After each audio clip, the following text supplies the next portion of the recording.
analysis of Nick 4 here. For this video, I'm just talking about a movie that I saw many years ago, and King Kong, which is King Kong 2005. It's a 2005 edition, so I believe this is the third adaptation for the King Kong, franchise. So you had one King Kong in the 1930s, you had one in the 70s, and you had one 2005. And I remember when I was like 8 years old, it was my first time seeing this. I remember it was a pretty epic, I like, for the time. Like, share, subscribe, share the video all over, and comment down below for feedback, and check out my previous videos as well. So King Kong 2005. I have a tongue twister here. Now, what I really liked about it was the overall world building. I really liked how Skull Island, like, it felt like a prehistoric. It was very prehistoric. You had dinosaurs, triceratops. For example, you had T-Rexes, you had Brachiosaurus, all sorts of different dinosaur species. And as well, you had, well, the very nasty part about it, you had giant insects as well. That kind of freaked me out. But the overall environment, like, the trees were massive. Everything was it's so much bigger than it is now in the world. Trees, forests, bushes, everything is bigger and much more, larger landscape, and the sceneries were beautiful. Mountains, like you had mountains, swamp areas, tree sides, grasslands, and all that. So, yeah. And as well, like, the overall immersion, like, it takes place like in like in 1930s. That's the overall setting, but like it was filmed in 2005. Well, 03 to 04. So like you really get the sense for the overall feel for the 1930s environment, right? So they go from civilization. I get to see it's a 1930s depression era. So it's the economy is in a bad shape, due to World War II and all that. So I get to see that they go on a boat, and they kind of transition into the Skull Island kind of like the Skull Island type environment. And yeah, I get to see the natives, the natives. They're the tribes. They don't take well to outsiders. So just all that, the transition from civilization to jungle, or jungle life, or tribalistic type landscapes and all that. And King Kong, like, he's the main, like, that's the main overall attraction, like, of the movies.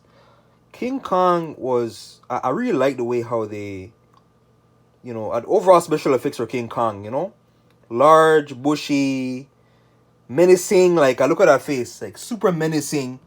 The giant gorilla, like really, really, like, super menacing. And I get the sense that like when I watch the movie, it's like, whoo, this is so vast and so massive. Like, it makes us humans look like insects, So, I like how big he is, and kind of like the weird, King Kong, the weird love relationship he has, like, with the Anne, right, the blonde girl and all that. And yeah, there's the chemistry between them, kind of grows as the movie goes on. Like, she's first, the natives sacrifice her to King Kong and all that, So yeah, but King Kong, like, it's a very good, like, if you like, I don't know, sci-fi, or kind of like adventure type movies, or kind of like reimaginings, it's not bad. It's not bad. No, there are cheesy moments, cheesy dialogues, right? Early on, and there's a problem. Like I hear over the years, the problem with some of these monster movies is they show more humans than the actual monsters, or the actual main attraction. For this, I would say not so much. They do show a lot of King Kong, but you do see more humans in it, because it's like 3 hours. You don't see King Kong until the 1 hour and 30-minute mark, a little bit like around that time. So You do see like a lot like more of the human dialogue interactions and all that, and it's very, especially like if you play the video game. There's a video game adaptation on this.